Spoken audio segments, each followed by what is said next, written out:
Linking your YouTube channel to your Roblox profile is easier than you think it is. Here's how to do it. Step 1. Grab your YouTube channel URL. Head to YouTube, click on your profile picture, and then view your channel. Click on More, and then copy the URL. And once you've done that, step 2, go to your Roblox account.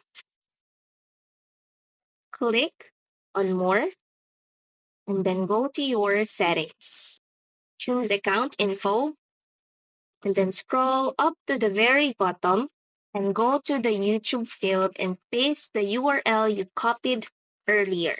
Set visibility. Choose who can see your YouTube link. It could be everyone, friends, followers, or no one. Save your changes by clicking Save button to apply your settings.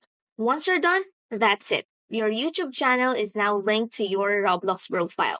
You'll see a YouTube icon on your profile, and when people click it, they'll be directed to your channel.